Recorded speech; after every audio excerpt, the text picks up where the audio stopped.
Yo, what's good? We back in the building. TJ Super Duper. Radio Super. We threw a lot of joints at you guys right there. Salute to my man, Divine Karama. You know what I'm saying? We just play MVP, but yo, you know what? The line's going off, Kim. Okay. The line's going off. We got a real special person on the line right now. You know what I'm saying? Okay. Yo, we got my mans in the building. Yo, my man's Marcel XL, you know what I'm saying? Engineer, producer, architect, you know what I'm saying? Right. Like, we could keep going, you know what I mean? But, like, currently technical engineer for the Major League Baseball Association. MLB. You heard of them before? The MLB. You heard of them before? Yeah. Right? Right? Yeah. Yo, I'm in the building. I got my man Marcel. Yo, Merk, what's good, Chief? How you doing, sir? Yo, Merk. I felt like he was right there. I thought he was right there. He was right there. You know what? What just happened? I don't know what happened. He was right there, though. I think we're gonna hang up and call him right back. Okay. That's what we're gonna do. All right. We're gonna hang up and call him right back. Let's do that. Get my man Merk on the line. Man, that was an incredible intro. I felt like it was. You know what I'm saying? Yeah. Definitely. Maybe it's because you forgot to that he's from Jersey. That's what I forgot to mention. He was from Jersey. Yeah, you forgot that part. Jersey needs to stand up. Yo, Merk, what's good? Can you hear me? What's good? Yeah, I'm here. I can hear you loud and clear. I got my co-host in the building, Kim Draughan, also from Jersey. I told her Jersey was in the building tonight. I'm so excited about it. What's up? How you doing? Welcome. Oh, thank you. Word. Yo, just like I was telling everybody, man, golly, so you do so many things. Right. Producer, engineer, audio engineer, you know what I'm saying? Yeah. Architect, throw that in, you know what I'm saying? Current technical engineer for the Major League Baseball Association. What's good? Wow. They've heard of that before, you know what I'm saying? Yeah. They've seen it by accident or on purpose, one of the two. For sure. You know what I'm saying? Okay. Definitely. Yo, this is good. Yo, Mark, how you been, man? How you doing? Yeah, I'm good. You know, hanging in there. Trying to do new things. Trying to make things happen. Trying to do new things. The mind is always working. Yeah. Yo, it's been a long time, man. We've been on the air. We're approaching 17 years. Wow. You know what I'm saying? Yeah, it's been a long time. And I've known you, I want to say, since probably, golly, it had to be 30 years ago. Yeah, like early 90s. Yeah. Because I was at Jive Records in 94. And I left Jive at the beginning of 95 and went to the Hit Factory. Yeah. And that's where I met Merk, you know what I'm saying? I got war stories about this dude, so it's going to be interesting because I'm supposed to be interviewing him, but I might be talking about him a lot of the show, you know what I'm saying? Yeah, because we kind of like, intertwined a little bit, when it comes down to industry stuff, Yeah, so my introduction, like, I was at the Hit Factory and I'm working, you know what I'm saying? We're working, they got two buildings, the 457 and I think the 237 or something like that, or the 257 and the 421 and the 257, that's what it was. Yeah. So right down the street, both of them but just 2 blocks away from each other. Right. So I remember like, just catching Merk, just doing engineering work in and out of the rooms and stuff like that, and I caught him one day and I'm like, yo, you know what, like, what do you do outside of here, because you don't look like you just go home. You know what I'm saying? Like, that's what it was, you know what I mean? And I felt like I looked at you like, what made you think that? Yeah. It was like, how did he know? Yeah. There must have been signs. Yeah, and then he started to tell me, and there was so much. I don't even know if I've had some of these conversations with Merk before, but there's so many conversations so many things that happened. Like, I remember, like, when I opened my first company at 21, 2010 Entertainment. And I got the paperwork from Merk because he was like, yo, I opened this company, because he was always, for some reason, just way beyond everybody else in thought. That's in how terms people of from Jersey are. yeah, that's what it was. I'm just- I gotta chalk it up to Jersey. saying. What am I, you know what I'm saying? Now you know. Like, TJ, I sit with you every day. You should know this. You know what I'm saying? So he hands me these papers, and literally, I had to be 20 at the time because obviously I opened at 21. So I'm like literally carrying these papers around in my bag. Everywhere I'm going, I'm on the flight with these papers, looking at them, trying to understand. Okay, corporation CT6 forms, you know what I'm saying? Blah blah blah blah blah, all this other stuff, you know what I mean? And until finally it just all made sense, and then I went and incorporated myself in New York. 21 years old, did a bunch of crazy stuff. This was the first guy I went to his house who had like a fax machine at his house, but he had the thermal fax machine. Okay. And this was, I went to his house. You knew he was rich. Yo, he was. I was just trying to make things happen. It would be like going to Tony. I was like, what do I need? Going to Tony Stark's house before Tony Stark became world-renowned Iron Man. Gotcha. But he's got all these things around the house. Yeah. You know what I'm saying? I went over there, saw the fax machine. I'm like, yo, this is crazy. Like, I had just learned, the first time I ever used a fax machine was like at Jive Records in '94. That was the first time I ever used one. So I'm going to his house, and this is the first black guy with a fax machine at his house. At home. You know what I'm saying? Yeah. And then later, TJ, if you want to mail something, you get the Pitney Bowes machine, the postal machine, and you can just put money on it and then run the stamps through. Oh yeah. Actually, yeah. He was out always giving out gems and jewels. He was incredibly advanced. Okay. Incredibly advanced. This is a long intro, Merc. I promise I'm gonna let you talk. Right. You know what I'm saying? Right. I promise I'm gonna let him talk. Right. But so many things. He did a lot of production, of course. So he did production work. He did engineering. You know what I'm saying? I'm talking too much, Wow. Merc. No, you're good. You probably doing better than me. You know my history just as well as I do. I remember going to the studio. We shot a music video in front of his recording studio in New Jersey, because he just had a studio in the middle of Orange somewhere. Of course. Why wouldn't he? Oh, the one I built down north. Yeah. Had a waterfall outside. Key in the brain on the wall. What? You know What are we saying? gonna do today? The same thing we do every night. Okay. Pinky, Every night. Take over the try world. to take over the world. Everybody. We're trying to figure that out. That's what was on the wall of the studio. So, but he didn't just like, make the studio. No, he had to float the room inside. Like, studio technical design is you build the walls for the studio, and then you build another room that doesn't touch the ground and doesn't touch the walls to trap sound in between that. Okay. They call it floating a room. Like, Okay. you're an Well, TJ, let me just make a quick correction. I mean, that particular room wasn't that room wasn't floated. The one in Atlanta, that room was floated.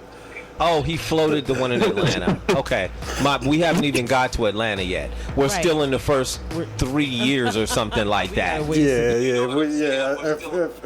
we're talking like from the from the early '90s, we're in the mid-90s at this point. You know what I'm saying? So he's got to be in his 20s doing this. Wow. Because I know I was in my early 20s. And I was 19 when I hit Jive, so I was 20 at the Hit Factory in '95. I was like in my early 20s at the Hit Factory. With a fax machine, the Pitney Bowes machine at the house. Right. Come on, man. Wow. Come on, man. Look at Y'all this. got some There's more. There's history. a lot more. It's just, you know what I'm saying? There's more. It's just, I feel like I'm not giving him an opportunity to say what's up to his mom. You know what I'm saying? So I guess let me start from somewhere, and then I guess as I go through, you'll jump in. Let's do this. Tell everybody about what you're doing right now, the amazing work you're doing right now. Then we're gonna go back in time and we can pick up some more of this story where I'm just talking about you, really. Oh, okay. All right. So right now, currently, I'm the technical drafting engineer at MLB, Major League Baseball. Right. Why wouldn't you be? I mean, it is crazy. Even the guys I work with, they're from the recording industry. From Campo, from Sound on Sound. So they have a background, in recording, and I guess that what also attracted, me to them, as far as, my, background in recording, designing, engineering, the whole technical thing. But basically, what we do is, the technical layouts for the whole infrastructure for MLB, from the headquarters down to the ballparks, down to streaming, down to everything that you've seen here. Crazy. Okay. Yeah. Let's go slowly backwards in time before we just jump back into history, and I can talk about all these other amazing things that happened. Okay.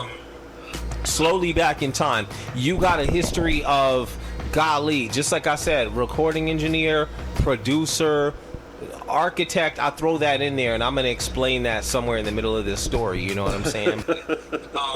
Okay. You got a history of doing a lot of these things. You know what I mean? Like, we're going back in time. How did all this happen for you? What was the beginning? What was the beginning of this thing for you?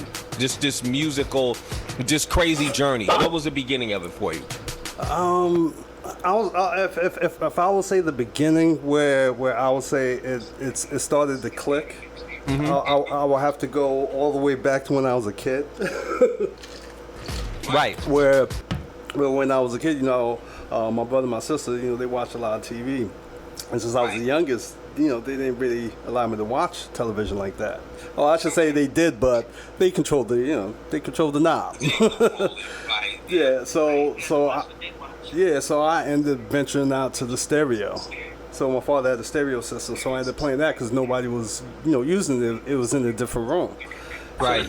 So I ended up playing that, and then, that's when I started saying to myself, like, hey, you see people on the screen, but there's now people inside of a speaker. Hey, what's all these sounds? So that's funny. So those I never thought about that. Yeah. So I thought of it as people inside of a speaker, and like in the rooms and where they are, like, what are they doing? Yeah. So from there, it went into, hey, what is this knob? What is this knob doing? What is this switch doing? To, hey, what's on the inside of this? Well, why is this doing this and that? To the point where I ended up taking it apart and then I couldn't put it back together. Then my father looked at me sideways. Yeah, he wasn't happy about it. Yeah. But that was like the building blocks, and I'll say from there, when I, started getting to music, as far as like listen to music as far as hip hop, because during that time, it was hip hop was coming in on the scene in the early '80s. Right. So started getting into like hip hop, but then like going into like I say like the late '80s, I started getting more into like like club and like R&B, but listening more of hip hop, but playing as far as a DJ, house and that kind of thing. Because I like to actually like mix music. Okay.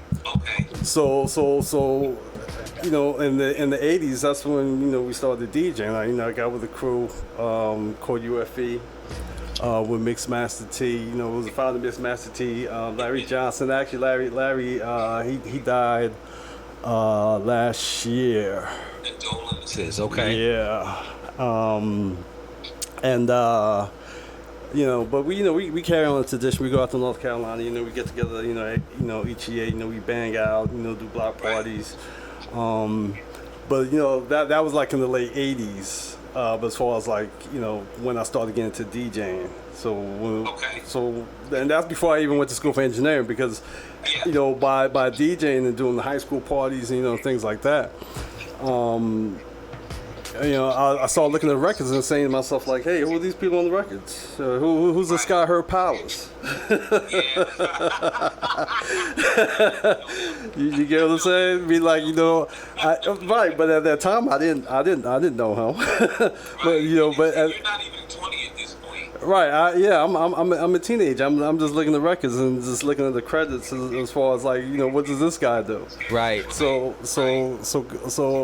coming out of high school, actually before I even left high school, while I was in high school, I took mechanical drawing, and also took architecture before I graduated.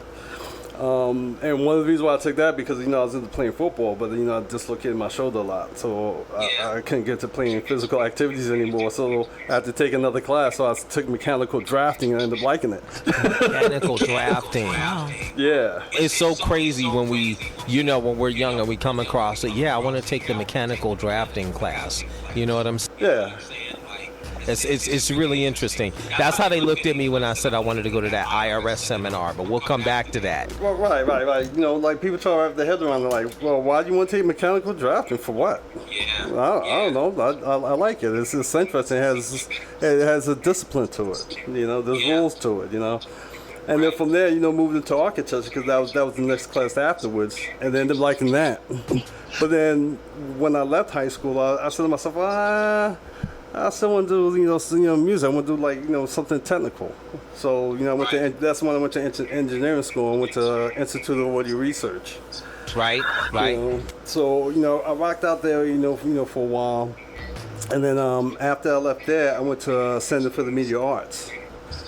Okay. And the reason why I did that because I wanted both sides. Institute of Audio Research was really on the technical side of being a technician and understanding the technical side of the equipment, whereas Center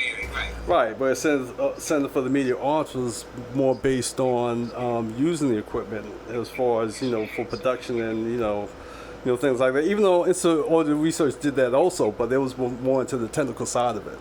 But I wanted both of it, so I went to both.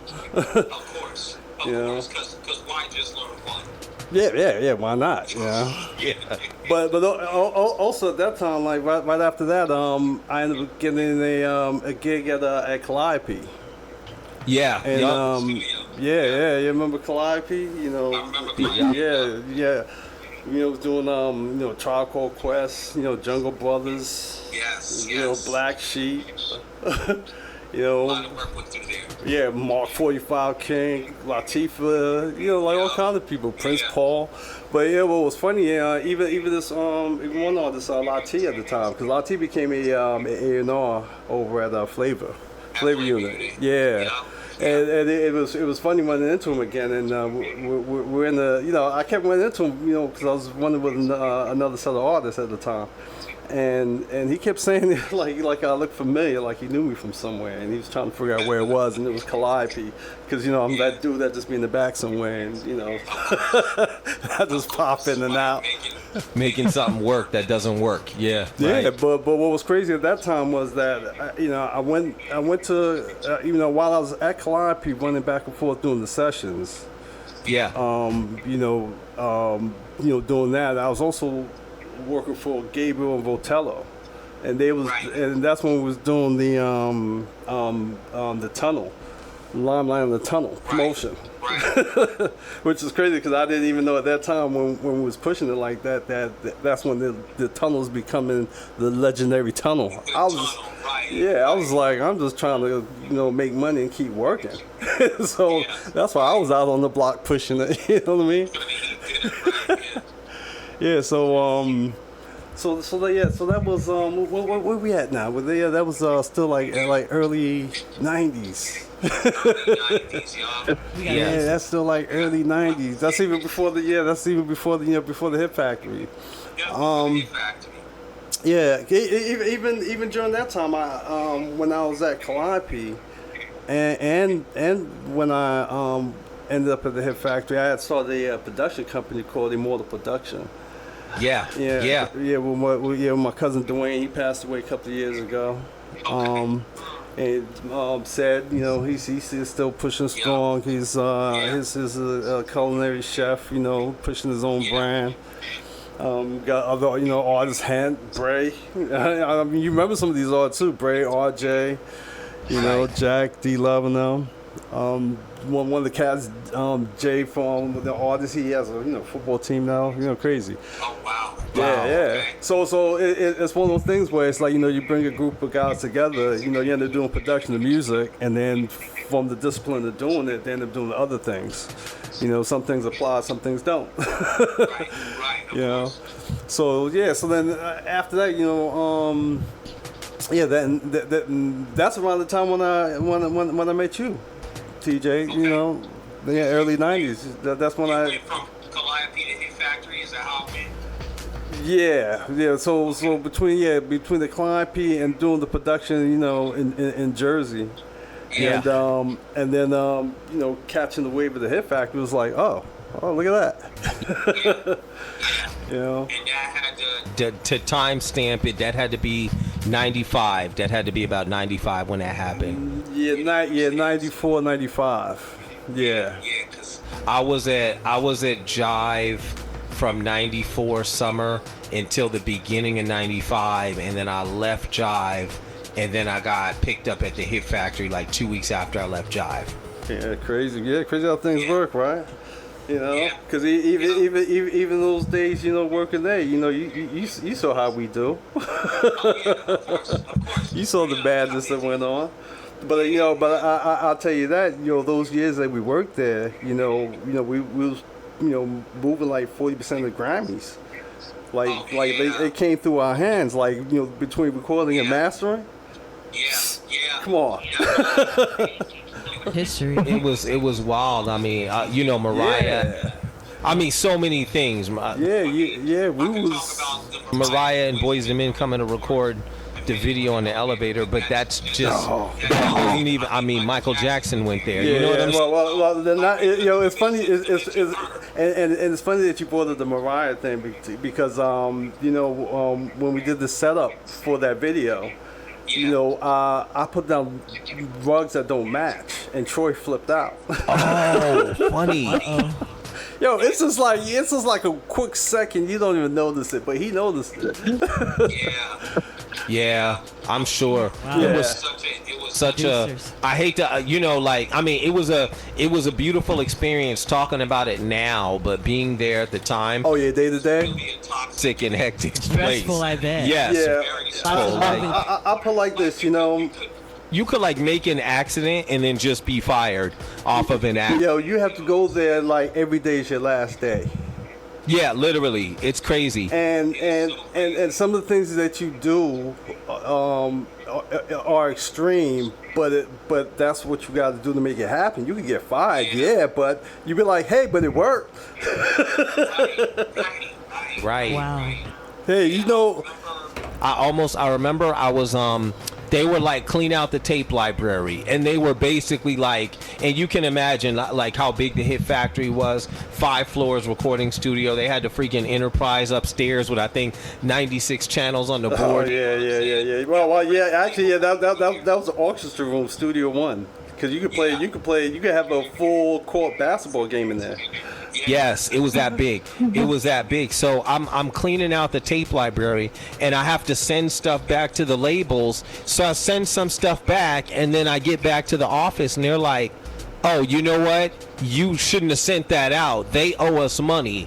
Like, how am I supposed to know that this Particular company owes you money." So then I had to go back and pick up the tapes. This is by cab. You know what I'm saying? And when I'm saying tapes, I'm not saying cassettes. I'm saying reels. You know what I'm Right, saying? right, right. So I had to pick up boxes of reels, Wow. bring them back downstairs from the place, you know, and then when I got back, they're like, "Oh, okay, they were going to fire you." But then I think Herb saved me. Herb was like, "No, don't fire him." You know, and he was the biggest engineer in the mastering section, so whatever he said they was going to do. You know what I'm saying? Wow. But it Yeah. was just so crazy. Like, you guys told me to clear out the tape library. I clear it out, and then oh, somebody owes you money. There's no way I would have known that. You know, that happens 2 floors up in accounting. You know what I'm saying? So it's wild. Yeah, It's wild. well, you know, that's how I got caught up in that mix. Oh, yeah, I'm sure. Yeah. I'm sure. I mean, I could tell you about my exit. On the air. Let's go. Yeah. All right, let's go. So yeah, so it was a bright sunny day. No, actually, you know, it was a Friday. I remember doing the setup on a Friday, right? And it was a last minute setup. Yeah. And it was like, you know, I'm just about ready to, you know, kind of like, you know, get ready to, you know, cut out for the weekend because, you know, I wasn't working over the weekend. Of course. Right. So then I do this setup, right, and then I bounce.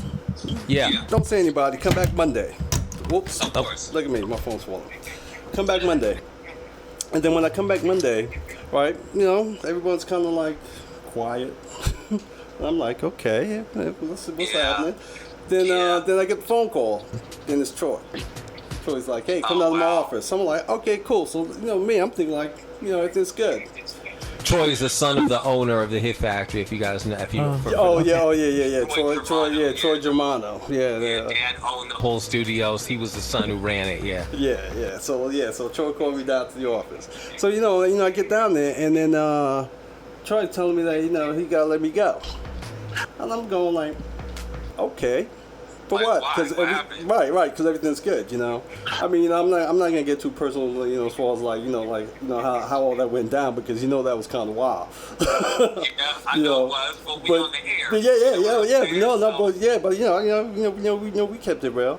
And, Okay. But you know, he didn't exactly like keep it real, because like I didn't know exactly what went down. All I know is that I was getting escorted out the building.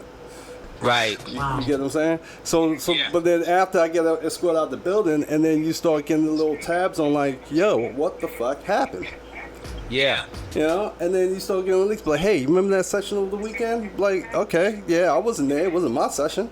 He's like, Right. well, that session they came in, and you know how like he was explaining that situation when these cats in the industry go, all right, yo, this is the ODB session. Right, but hey, yeah, we need to book it for the weekend because we need to get these recordings done. Oh, but yeah, build a label on Monday. But the office, you know, they don't want to make the call on Friday and shit, so they make the call on Monday. But all weekend, what are they doing? They recorded. So they walked out with what? Their recordings, their masters. We walked Yeah, out with everything. and look, and you know how much masters cost, because we talking about 2-inch reels. You talking about 2-inch Ampex 499. Yeah. You know what I'm saying? And they recorded an album. So and they didn't handle Let me go beyond that. And they stole mics. Hey.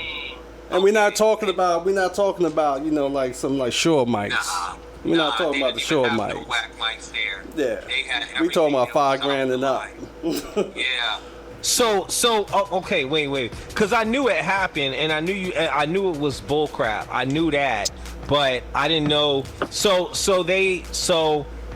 you set up. They did the session over the weekend, and nobody handled the billing till Monday. Like, did they not get paid for it or something? Nah. First of all, the label didn't even know what they was talking about. Oh, Wow. Well, right. So they fired. Right, because it was a fake session. That's so- crazy. That's what I'm saying. It was a fake session. Right. like you're just going in there setting rooms up by yourself. Yeah. You know what I'm Right. All I'm doing is following the work order. Crazy. Crazy. Yeah, that's wild. Yeah, but you know what I'm saying? But you know, like in the industry, it is what it is. You know, Yeah, you take it on the chin and you move on to the next thing.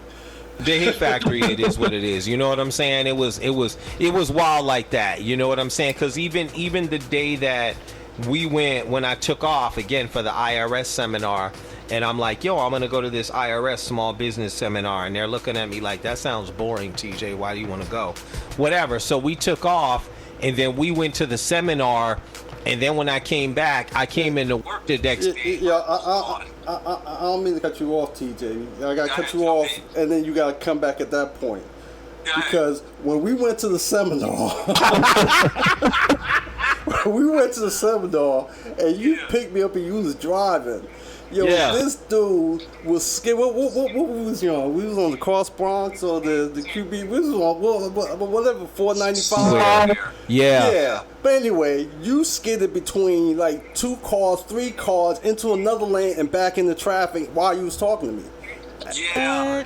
Acting like nothing happened, and I'm up there freaking out like, yo, TJ, yo, you just like skidded like maybe like 50 yards. It was diagonal. Diagonally across 2 lanes. Yo, in you was between. whipping that car like we was in the video game. I'm going like, yo. Yeah. You had to tell that story because if I tell it, it sounds like I'm lying. You know what I'm saying? No, but So it's crazy though because you didn't even like. I'm freaking out, and you talk to me like this is normal. It's not normal to skid through cars, you know, and then skid back into traffic, yo. I'm just. It was diagonal through Yo, stopped. he was hydroplaning, skidding, across 2 and lanes. talking to me at the same time.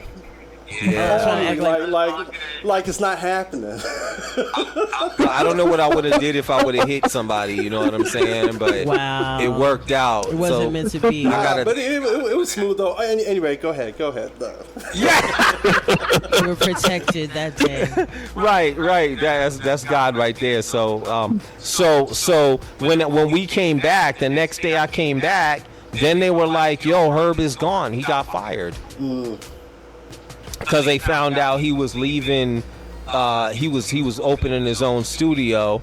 So once they found that out, they fired him. Yeah. So it was odd for me because then they're calling me like, "Yo, did you say something? Because you were off work that day." And I'm like, "Nah, I don't talk to them like that." You know what I'm saying? I just went to an IRS seminar. You know what I'm saying? Like, I ain't say nothing. Yeah, but you know they didn't see it like that. They saw y'all as being tight. I know, that's what it was. So then after that, it got a little crazy because they found out I was gonna be leaving, and they were heated. So that some of the engineers, they were just really emotional, man. It was a real crazy situation. You know what I'm saying? Yeah, So yeah. Because you know what it is? Because people see how you do for the art. yeah, You know what I mean? Like, you know, the days, the nights, we'd be up for days. We'd be doing shit like, yo, we'd be away from our families and shit. Of course. Just to what? Of course. Make something happen. Just to make something pop. to make something right, exactly. That's exactly what it was. So obviously I left there I think in 97, and I went to work with Herb Powers at his studio. You know what I'm saying? Assistant manager over there. You know what I'm saying? And then of course we had some other, that was a beautiful experience there. That was an experience that was like, that makes you feel okay about the music industry, where you don't have people trying to jerk you, and you know what I'm saying? Until we got till Herb left, you know what I'm saying? But before that, it worked out. Things worked out really good, you know what I'm saying? So, yeah, it was beautiful. #1 studio in the world, Billboard magazine. Slipped to #2. Had to turn down Whitney Houston. That was an interesting phone call from Clive Davis. Like, Hey, wait, you can't take Whitney Houston's record? And they're like, nah, we're too booked up. Like, we were booking like at $3.25 an hour, a month and a half to 2 to 3 months in advance. That's how it was. Yeah. Yeah. Herbst was state book. It was berserk. It was berserk. We be in the studio all day. You know what I'm saying? We had Big's album, of course. You know what I'm saying? Puff would come in and be getting his hair cut while they're doing sonics on the album and getting the album straight. He got his barber in there, edging them up and everything like that. You know what I'm saying? I got a real interesting story, man. There was one day we were at the studio, and it wasn't Puff's fault specifically, but Arista was Bad Boy's parent label at the time, and Arista wasn't paying the bills, so they got behind like it was $36,000, I think it was. So we finished everything, and then Herb is like, "Yo, we're going over to Daddy's house." You know what I'm saying? Because I got this. I gotta give him his invoice and tell him like they not paying the bill. So we go over to Daddy's house, and they always got those two inhuman size incredibly large humans at the door, security guards, whatever, like 8 feet tall dudes. So we go through there, go Stairs and everything, and then it's like, yo, okay, yo, where's Puff? Puff is in the back. So we go in the back, and you know, we're talking, yo, Puff, here's your tapes from the session, blah blah blah. When you come in, okay, cool. So then like, Herb has an envelope, and he like puts the envelope in Puff's hands, and Puff is like, what's this? And he's like, that's your bill. Puff opens it up, and it's like almost $40,000, and he's like, yo, what's up? They not paying this? And he's like, nah, they ain't paid it. You know what I'm saying? So, I'm telling you. so we leave. Yo, next day, yo, Puff is flipping out, blowing up Arista. Arista is calling us, trying to FedEx checks over to us to get the invoices paid and everything. Puff went nuts off of that, man. But it was crazy. It was a real crazy night. You know what I'm saying? So, yeah, many crazy nights. Wow. Some nights you can talk about, some nights you can't. And some nights you just should not. right, some nights you should not. You know what I'm saying? So, yo, I'm gonna tell you what's funny though. You know, I don't know if you got it in mastering from the Hit Factory. If you got like the NDA. Because I got one. No, go ahead.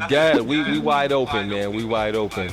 No. I mean, I'm not even gonna talk about it. But you know, Wait, they gave you an NDA? Did they?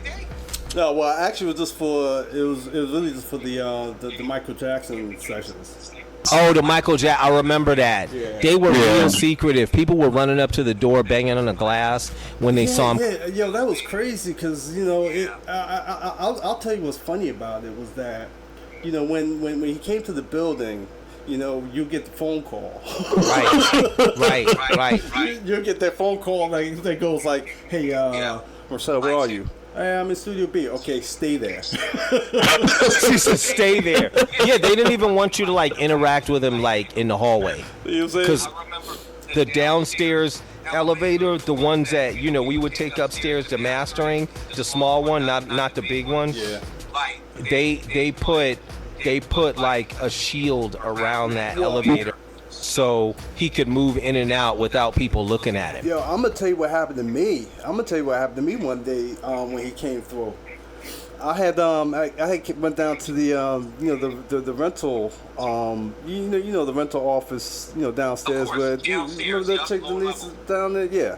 So I did my drop off that morning, and I went across the hall to the bathroom. Right. So I go in there and handle my business. Right. And then I come out, and then all the lights are off in the hallway. So I'm going like, oh shit. Oh wow. Yeah. Hey, you know how it is in the basement, how that hallway is. It's like that long. Not that bright anyway. Right, and it's that long hallway, coming, from the tech side. So I just came out the bathroom. I'm going like, why are the lights off? And the only lights that you can see were the exit, the emergency signs. But then I hear I'm hearing the elevator open. I'm hearing footsteps. I'm hearing cars coming in. I'm going like, oh shit. So I don't move, and I'm just hearing a bunch of people walking, and then. That's when I see everybody walk by, and I'm like, oh shit, there go Michael Jackson right there. Shit. There he goes. I was like, guess what? I missed the call. I was in the bathroom. I'm in the bathroom. Right. I'm in the restroom. Yeah. I thought that was dope how they had the equipment rental downstairs. So if you were upstairs and you needed equipment, then you can rent some equipment from them, and it's just downstairs. Yo, but I thought that was cool too. Yeah, but I'm gonna tell you like that. Even with that process, so before I started, dealing with them on those rental gears, because we would get stuff from the toy factory, and they had gear within the studio itself. Yeah. But gear would get mixed up. Things would go out. Next thing you know, you have a session coming in. They're like, yeah, we need this. We're like, we just had it here, but now it's gone again. So that's why I ended up doing my daily faxes, to the rental department to say, hey, look, this is what I got in the building. This is what I'm keeping, and this is what's going based on my work orders. I made that up.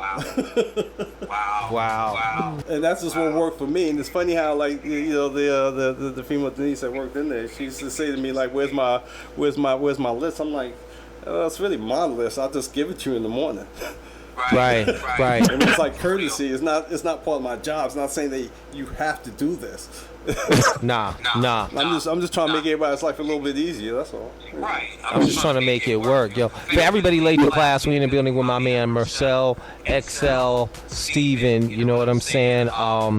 Architect, producer, engineer, and tech engineer for the Major League Baseball Association. Okay, the MLB. The MLB, you know what I'm saying? You know what I'm saying? Let me throw that out there for everybody else. Yo, real quick, we're not finished, but throw out your social media if people want to keep up with you, if people want to learn something, you know what I'm saying? Like, how do they find you? How do they follow you? Keep in touch with you? How do they do that? Well, right now, you can find me at X01Design.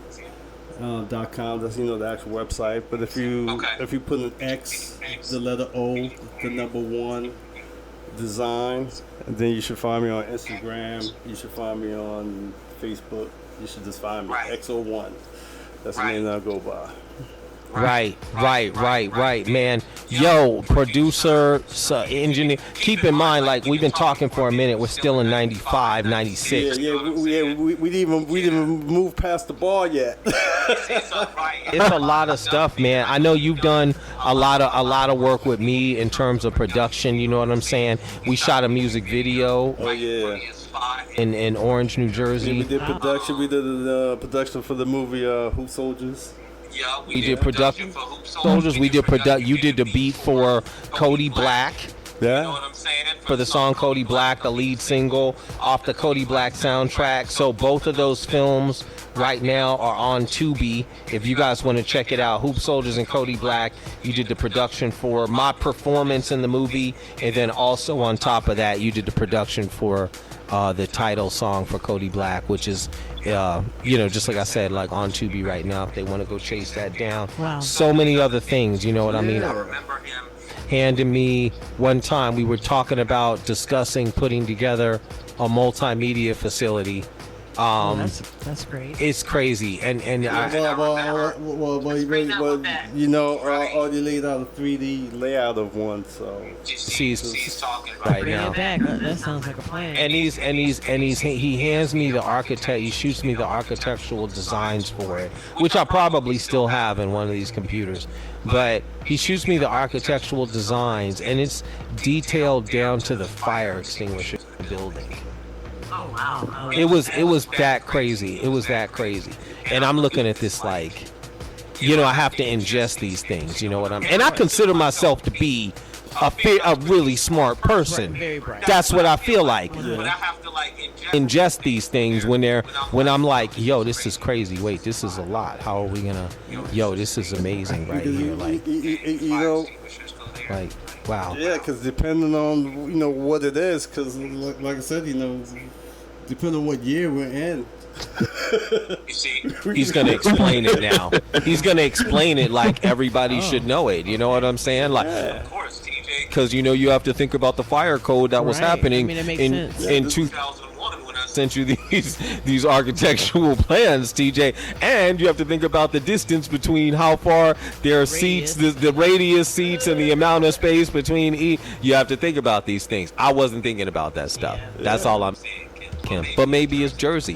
That's what it was. And it's funny. And it's funny with all these things happening. Yeah. Sometimes we lose touch, and then after that we run into each other again. Yeah. Because when at the time when Herb made that move over there at CNC, that was interesting. I'm gonna put you like this, TJ. Yo, that day was interesting. We talking about, what day that was, and I know specifically what day it was because I was off work the next day. It was July 3rd.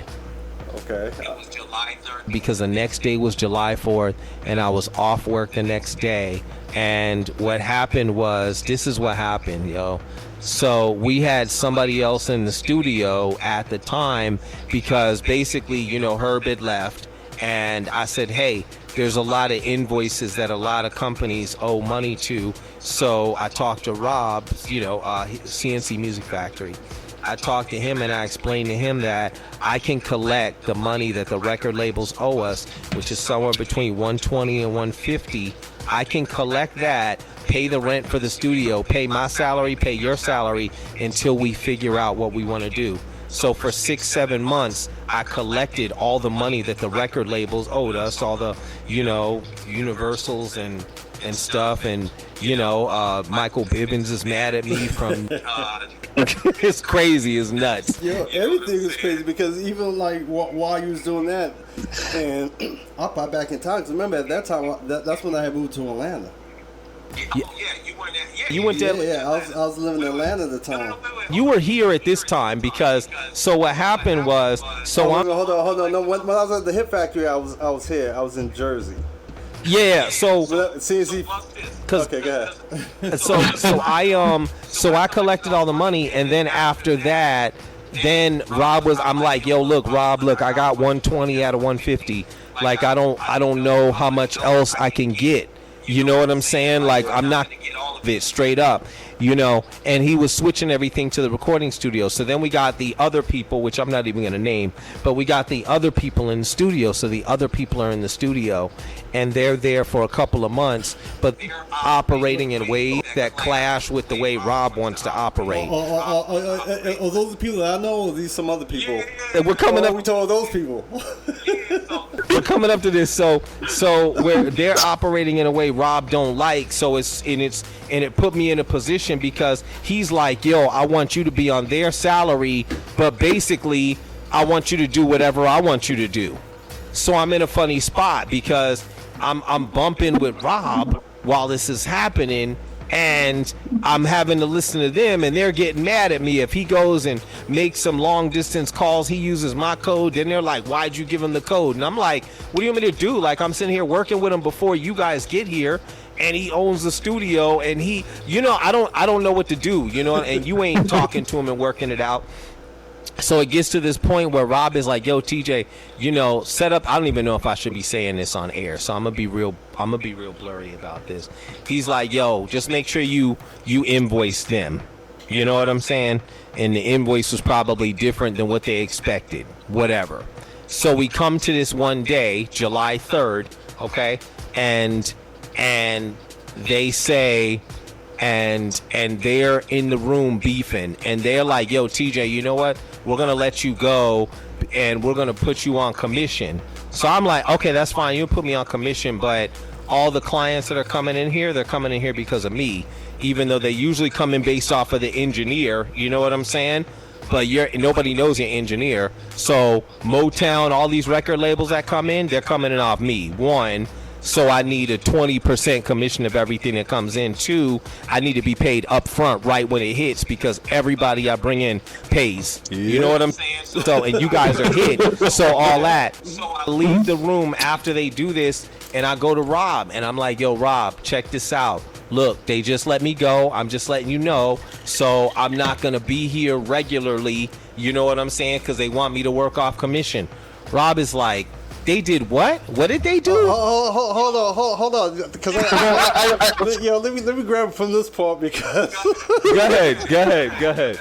Because when you came in the room. Yeah. Oh, you. I didn't know if you were there yet or not, or if I. Yeah, I was in. Yeah, we was in session then. That's when you came in the room, and you sat down because you're not usually in the room. You're doing other stuff. You're working in the building, So when you came in, that's when I was like, what's going on? And he was like, oh yeah, that I can't say the name. That other place, they fired me. Yeah. And Rob was like, what? Yeah. He was like, hold on.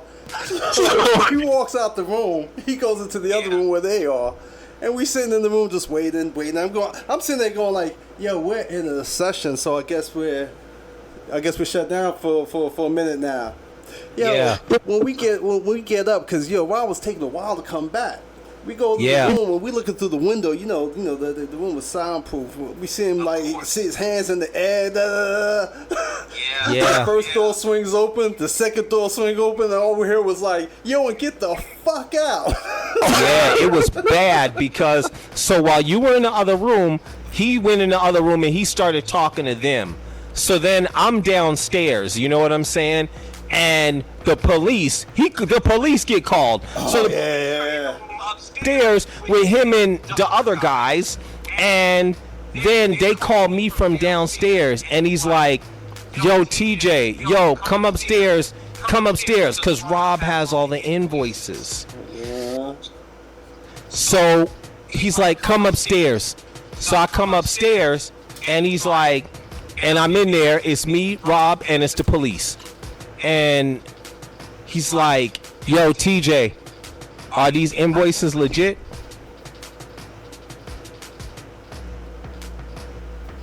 And I'm like, I just got fired, you know what I'm saying? So obviously, I'm like, yeah.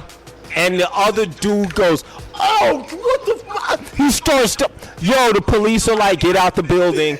And then Rob is like, get the fuck.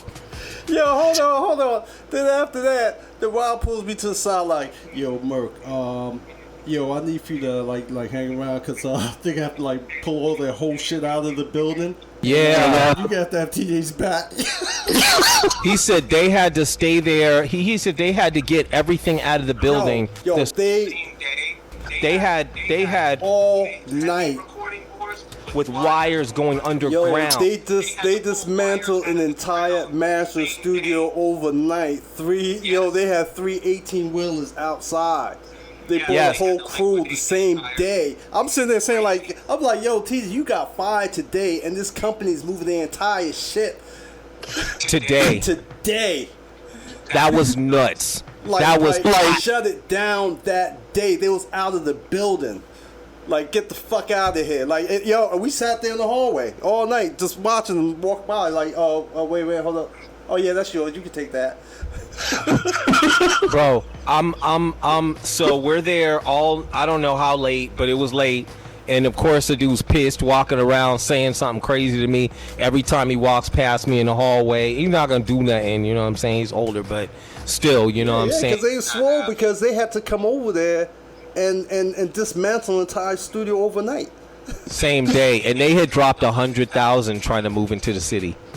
Straight up. They they pulled the wires out of the wall. Yeah.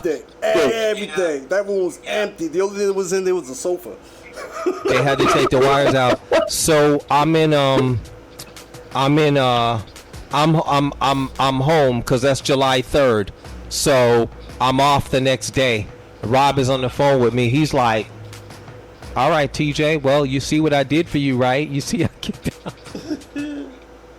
You see what I did for you, right? You see I kicked him out the building, okay? Now you gotta get some business in the building. And I didn't know, but you, thank you and thank God, because right before that, you had just went to Blockbuster Video and you bumped into Praz from the Fugees. Oh yeah, that's all. Yeah, so that was crazy. Yep. You bumped into Praz from the Fugees. So right after the 4th happened, I was at home stressed out. Then I came back to work. Then within 2 days of me coming back, it had to be, I think it was Thursday, Praz came in. And I'm showing him the studio because you sent him over. I'm showing him this. Well, I'm gonna tell you what was crazy about that night, because it was a Sunday, and when Praz hit me up, was like, yeah, remember that studio, you know, that CNC Music Factory studio? Yeah, I want to check it out. And I'm like, oh, okay, sure. He's like, yo, I'm coming over right now. I'm like, right now? He's like, yeah, right now. Yo, I'm gonna come scoop you right now. Yo, that's when I called you. It was like, yo, TJ, come scoop, like, right, yo, you was in Queens. I was like, yo, TJ, we coming like right now. And as we driving over there, the whole time I'm in the Paz, I'm in the Range with Paz, like, yeah, if this cool, yeah, we're gonna go in there, yeah, check it out. And then back in my mind, I'm like, I hope TJ gets there on time. And when we get there, yo, I swear it was just like a blessing, because as soon as we got to the door, yo, you was just right there, like you just came down the street, like the time was like perfect. So I get there, so I'm showing him everything. And he's like, yeah, the studio's good. Yeah, we're going to come in and start doing work now. And I'm like, wait, like we gotta figure out. I gotta pay. We gotta get paid. You know what I'm saying? The next day, they put me on the phone with Elektra Records, and then we worked it out. It was $1,000 a day for a lockout, and they moved in, and they moved in. Moved in for a while. They stayed. Literally, they stayed until I moved back to Phoenix. They were there the whole time, like lockout $1,000 a day, every day. Rob was happy. He's like, yo, Cheech, I had to take a vacation. I had to take a trip out here. It wasn't a vacation. I had to take a trip out here to handle some like life business. He's like, if you want. I'm like, bro, I don't have no money. I gotta go back. You know what I'm saying? I'm like, well, I just got a check for $16,000. That's great, but I didn't get it. You know what I'm saying? Rob looked at those checks and was like, yeah. He was like, yeah, it keeps the lights on. Because when I saw his electric bill, I was like, whoa. Yeah, so it went extremely, things just turned out extremely well. Thank God. Of course, thank you for that move. That move was divine timing. You know what I'm saying? That all happened within 1 week. Them getting kicked out and Praz moving all happened within a 5-day business week. And July 4th holiday. Wow. You know what I'm saying? That's what. We was just trying to flip it. Like, hey, let's make something happen. Yeah, it worked. It worked out really well. It worked out really well. And then I was there for a bunch of months till I had to move back to Phoenix. You know what I'm saying? And I put somebody else in my place. We did an interview with that kid a couple months back. His name was Q. I hired him to replace me after I left. You know what I'm saying? But I also remember when you had called me up. That was when we was doing the SSL maintenance. Oh. When the SSL tech was coming in. And then you flew me into work with him, and we there pulling the whole SSL apart. That is an experience. So for everybody out there, just real quick, you see a recording board, you see all the little levers, the ups and downs and all that other stuff. You know what I'm saying? So all the modules. That was the board that he got. He bought that board from Gloria Estefan. So that was her board that he shipped from Florida to New York. So we had her board, and it had 64 channels, ups and downs. So they hired somebody to clean the board, and the board cleaning is a $5,000 job. And he literally takes like every slot out and soaks it in the process. Soaks in regular water. And fries it. Yeah, I wish we had. I wish we had like YouTube back in the day, because there's a whole lot of stuff that that'd be real interesting to see.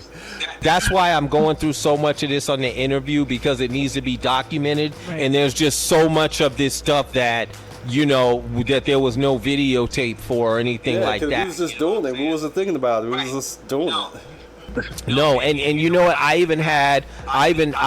used to buy those little those little Walgreens cameras that got like 17, 18 shots in them. And I would take pictures of things, and I lost that during a divorce when my ex let my storage go, so I lost all my photos from there. I had photos on 9/11, because you remember on 9/11 I was talking to you towards the towers. I was in Macy's, and I came out, and I'm wondering why everybody's acting crazy, and I'm walking on 5th towards the towers, and I don't know that they're on fire, and I stopped somebody, and it was a black guy, and I'm like, yo, like, what's going on? And he's like, a plane crashed into the Empire State Building. And I'm like, the Empire State Building? And it's on my right. So I look on my right, and I see it, and I'm like, nothing's wrong with the Empire State Building. And then I look forward, and then I see the towers on fire. And there was another white guy, because I'm like, well, if a plane crashed into him, why are both of them on fire? So there's a white guy walking towards me, and I stop him, and I'm like, yo, what happened? And he's like, a plane crashed into the Twin Towers. And I'm like, did it hit both of them?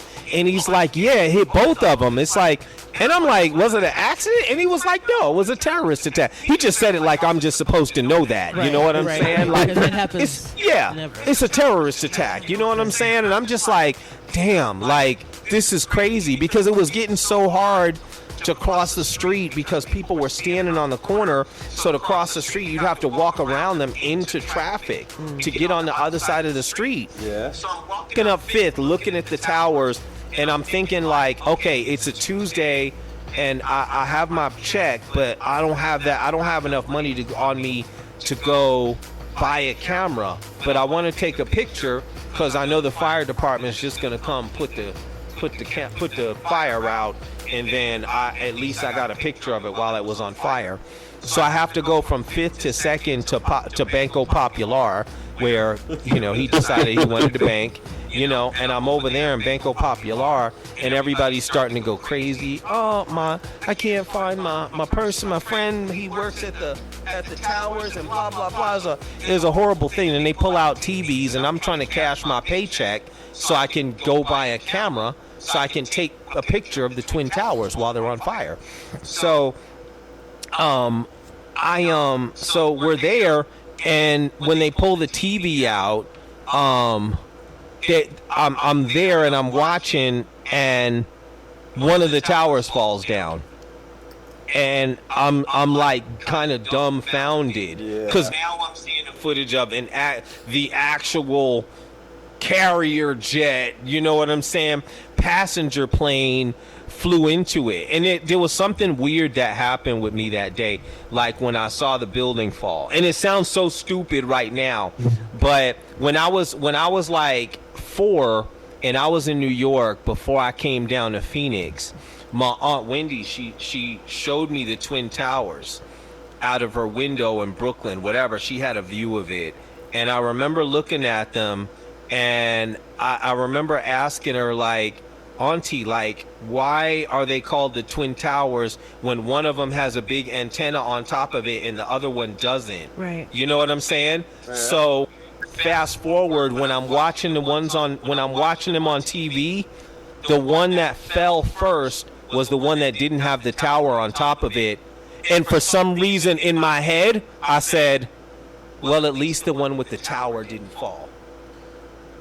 Because that's just what was in my head from when I was 4. You know what I'm saying? Like it wasn't the one with the antenna on top. Like it sounds so stupid right now. You know what I'm saying? But that's what I was thinking when it fell. And obviously the one with the antenna fell a little bit later. You know what I'm saying? But that was the thought that went through my head when I was standing in Banco Popular, and then I was there, and then everybody went crazy. Then they heard the Citibank got robbed, and they're like, somebody's going to rob Banco Popular. And I'm like, nobody's going to come from another country to rob Banco Popular. You know what I'm saying? Like, they're not going to do that. So I'm there for like 45 minutes, 50 minutes, whatever.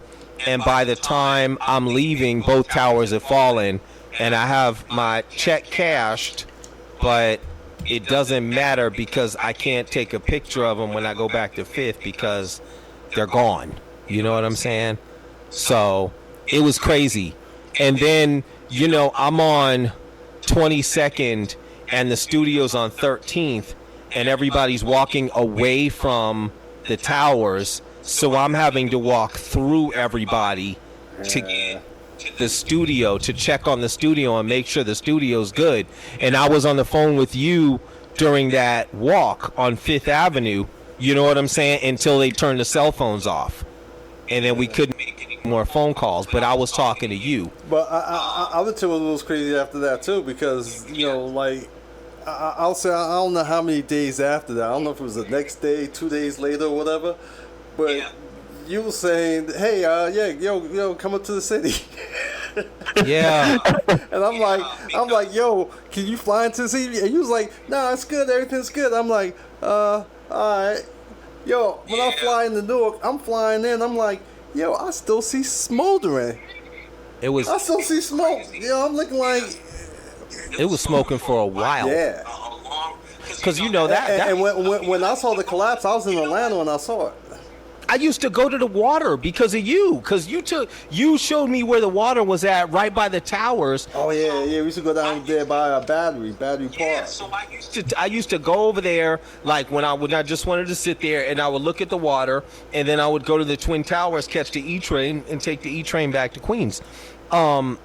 So it was so it was crazy. So that happened. I finally got to the studio, called Rob from the studio, like, yo, Rob, look, studio's fine, blah blah blah. I'm gonna leave now because obviously there's no session, everything's in shambles. They're starting to turn off the credit card machines because and they turned off most of the subway lines because if there was anybody directly connected to 9/11, they wanted to trap them in Manhattan. They didn't want them to have access to leave. Yeah. So They started turning off the credit card machines, and then they started turning off. So it took like an hour and a half to get back to Queens. I had to take the A line and then transfer to the East sometime, somewhere, wherever it could transfer. You know what I'm saying? So I got back. That was a Tuesday. Wednesday, we're out of it. Thursday, that's when I called you. I get a phone call from Praz. Yo, TJ, what's up? Yo, we trying to go and record. so I'm like, Okay, and by here, you know, they had military checkpoints at 34th Street, right by the mall, and the next one was at 14th Street. And you remember around that time too, I had dislocated my shoulder because one time I had came there to do a session, I had the sling on. I remember you had to sling. Yup. Yeah, I got interrogated at the airport during that time. It was like, come on, man, you can't come on the airplane just wrapped up like we're not gonna check you.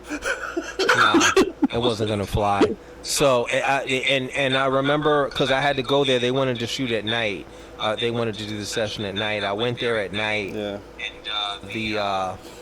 So I had to walk through the checkpoint at 34th, which was kind of a lenient checkpoint, but it's still military people with machine guns. And then the 14th Street checkpoint was so weird because it was me getting there, walking through a checkpoint with military personnel and machine guns, and they didn't even like stop and ask me anything.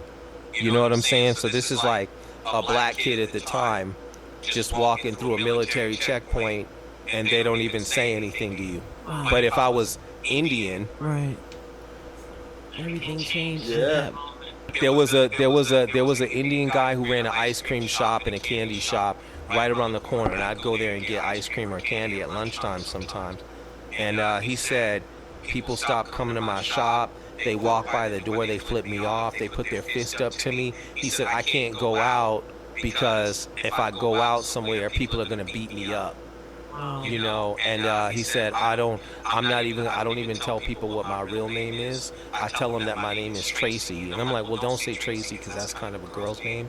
You know what I'm saying? But you know, But you know, there was like all kind of tensions after that because even during that time when we were doing the sessions, because remember, one of the guys, Jonathan, he was Jewish, and I remember Edgar, he was I don't know, he was French, he was from France. But I remember we used to have like conversations and like, you know, me and Rob used to talk and vibe, you know, we start getting to the street vibe, urban talk, you know, and they were like, we don't like that, and we're like, right, oh, well, this is how we speak. right. this is it.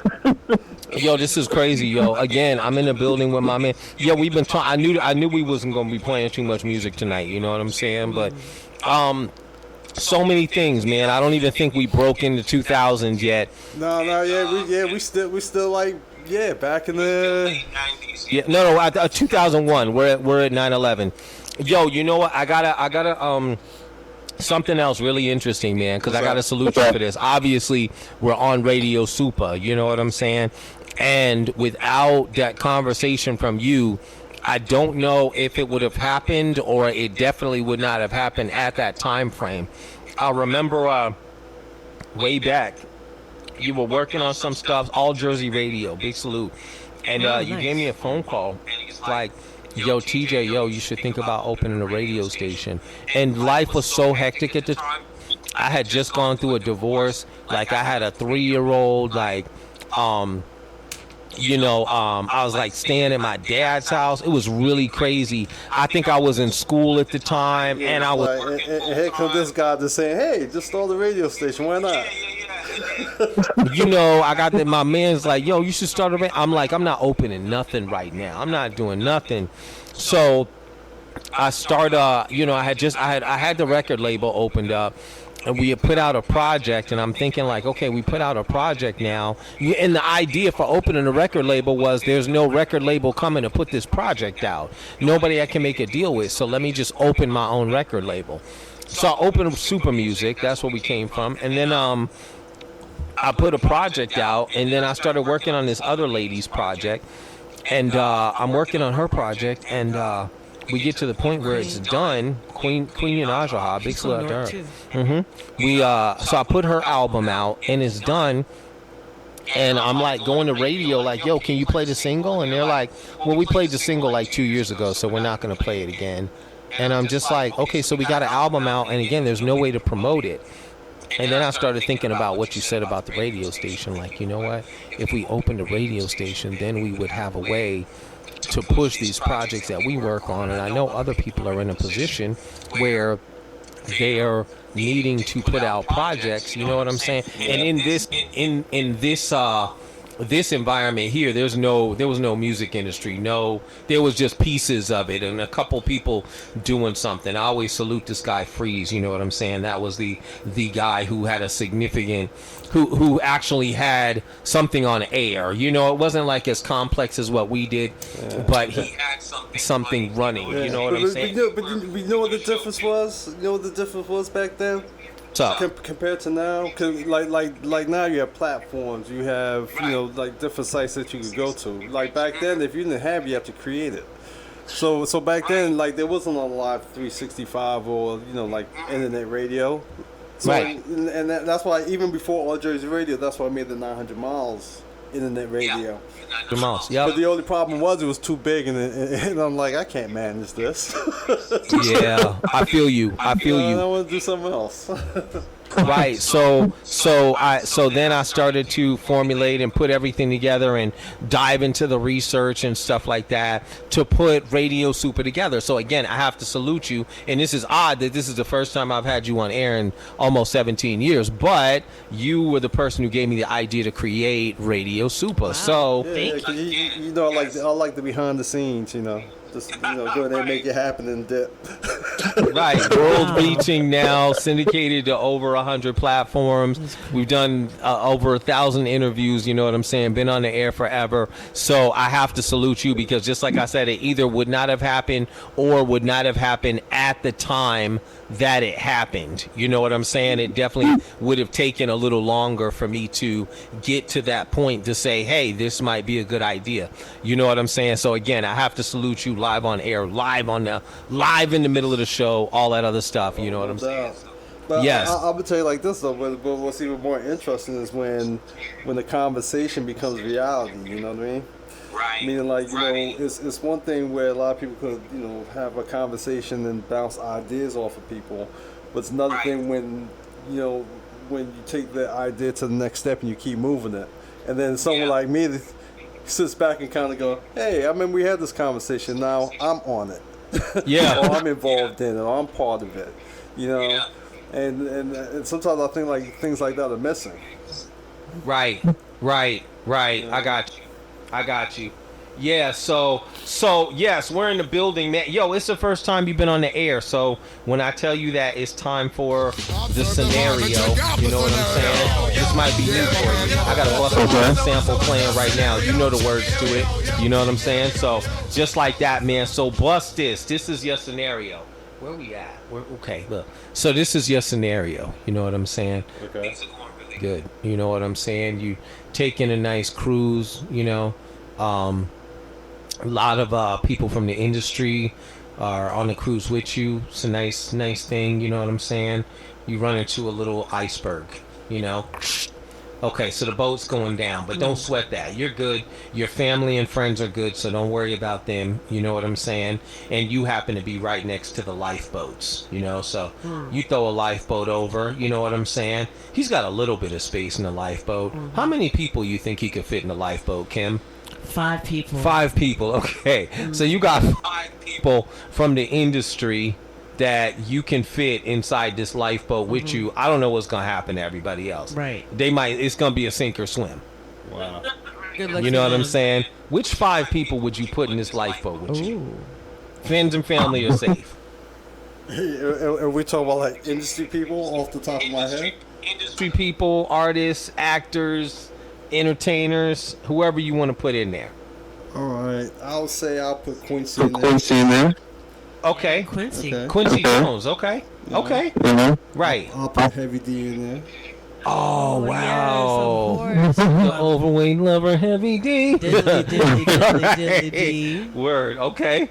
Let me see. Who else we need to put in there? Right. I'll put. Bruce Swedeen in there. Wait, who'd you say? Bruce Swedeen. I don't know if I pronounce his last name, right. But anyway, he's the engineer that produced a lot of Michael Jackson stuff. Back in the day. But he's the one that kind of like, how should I say, like kind of expanded the horizon when it comes down to recording technology and using that technology. Okay. Hold on. So what am I? I'm up to what, 3 now?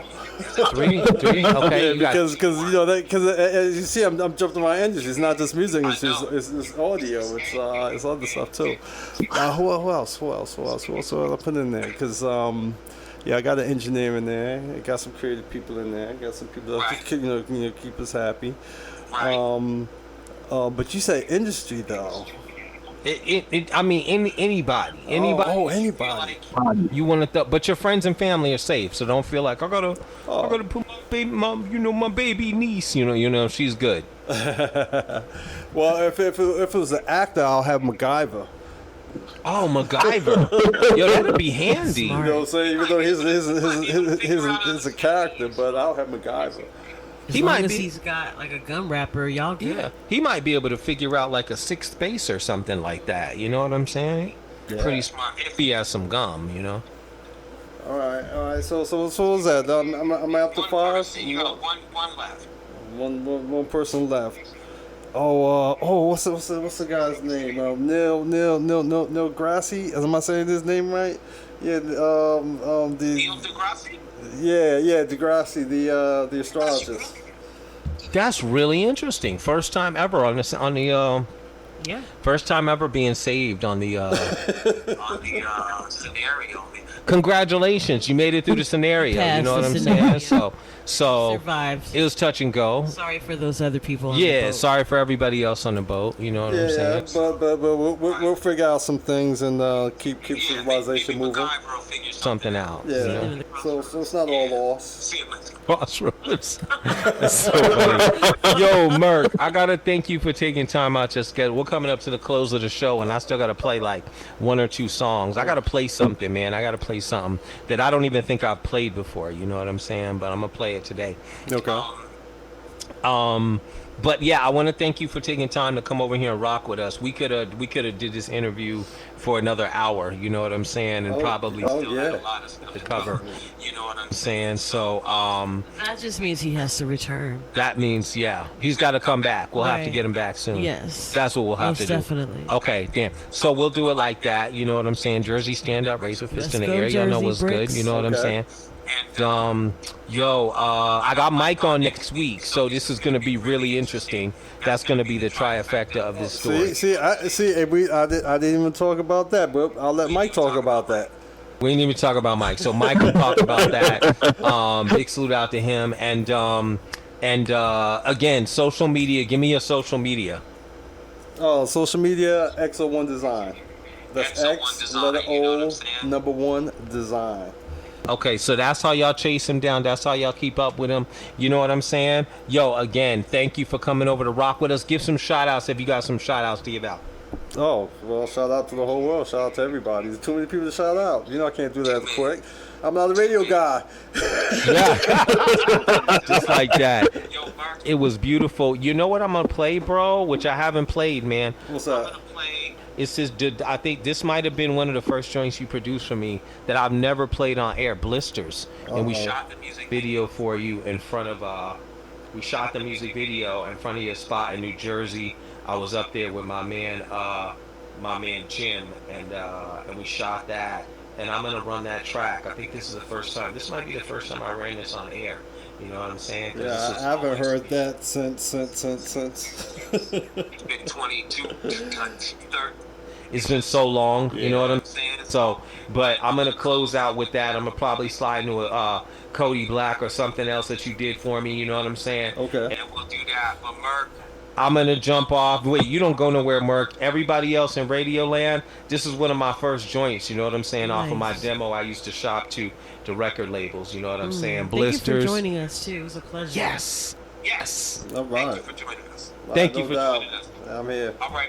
Merc, you stay there. Everybody else, we sliding into it. Blisters by myself. Big salute. We love y'all. Let's go. Okay. All right. Yeah, we got that. Yeah. We got that. Blisters, they recognize my face, I call them blisters. They're popping up all over the place, I call them blisters. They recognize my face, I call them blisters. They're popping up all over the place, I call them blisters. I knock them out their boxes. This place cause they chill when I get ill. These MCs recognize my face. Disgraced at the show, the mic I'll wicked. They know the way I stick it with my flow brings them stacks. Their heads crack like cocoa. I'm butter, I spread like skin cream with tracks. So fat, MC scream, loosen my inseam. Hype team takes first, shine like when it's sunny. Buckle up, I'll smash like a crash test dummy. Crummy rappers get ate like crumb cakes from Betty Crocker. Bummy quick swing sticks and catch nicks like Knickerbocker. Block a spot crusher as I turn in the flow by lyrical knots. Uppercuts, rock 'em, sock 'em, robots. Half these MCs be claiming they swing techs and blocks. You and me know that they're not. That's why they're fake just like Ventura Cop. Hype won't take steps back, disaster inflictor. To MCs that get whack on the track, I call them blisters. Blisters, MCs recognize my face, I call them blisters. They're popping up all over the place, I call them blisters. MCs recognize my face, I call them blisters. They're popping up all over the place, I call them. I call them.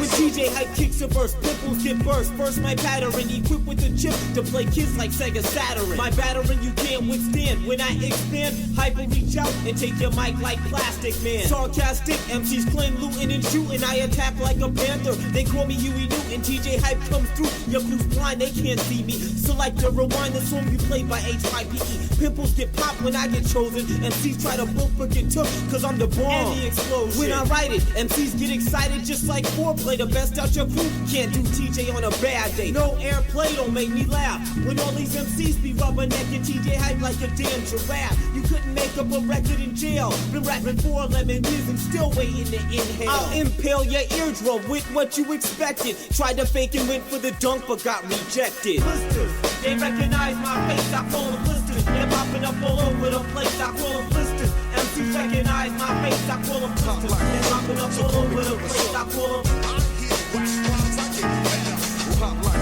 I call them. Blisters, they recognize my grill.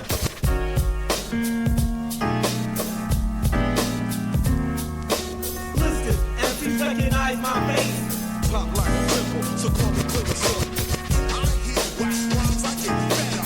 Pop like a pimple, so call me Clarissa. I hear wax rhymes, I get better. Pop like a pimple, so call me Clarissa.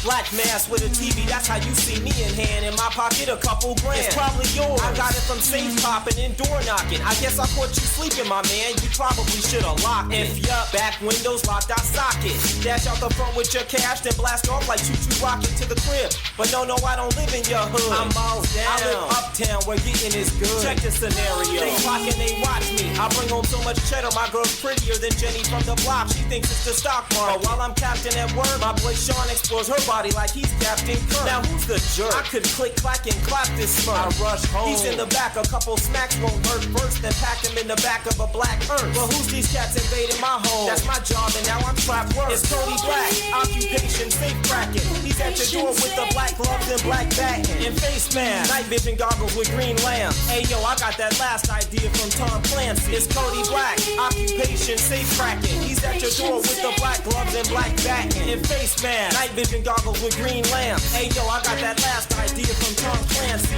Crack glass, make the whistle each time the wind blows. Neighbor thought he heard a sound, but no alarm goes. I caught my girl with my boy Sean. I move in for the attacking. Crack, didn't see that one coming. Next shot'll be a combo blow into your abdomen. Then they bust in brandishing gas and then commanding us to be at ease. They not understanding when back in. That's when I get my Jet Li acting. 3 dudes in one room, I wanna give them all a fraction, but they're packed with gats in. I got my girl and my man here. I don't want these guys target practicing beef in front of me, but my lady right beside me makes me wanna put thug life behind me. I gotta find a clean salary. Remind me to pray to God so maybe he can make a way out for me. It's Cody Black, occupation safe cracking. He's at your door with the black gloves and black baton and face mask, night vision goggles with green lamps. Hey yo, I got that last idea from Tom Clancy. It's Cody Black, occupation safe cracking. He's at your door with the black gloves and black baton and face mask, night vision goggles with green lamps. Hey yo, I got that last idea from Tom Clancy. Yo, what's good? We back in the building. TJ Super Duper, Kim Draughan. Radio Super. Big salute out to everybody out there locked in with us. Y'all know what's good. We love y'all. Plug in next week. I got my man Young Degree in the building, official DJ for the New York Giants. So another amazing show. Big salute out to my man Marcel XL for coming through and rocking with us. You know what I'm saying? I dropped a couple of joints he produced by myself, Cody Black, and right before that it was my joint Blisters. You know what I'm saying? And I got one more joint to close out with that if you guys have been plugging in with us, y'all know what's good because we run it at the beginning of all of our super lyrical projects. It is the Super Lyrical Project produced by my man XL. You know what I'm saying? So y'all stay locked in. We love y'all. We love y'all. Follow me across the board at TJ Super. Follow Kim across the board at Kim Draughan, Dreughan. just like that. We love y'all. Let's get it.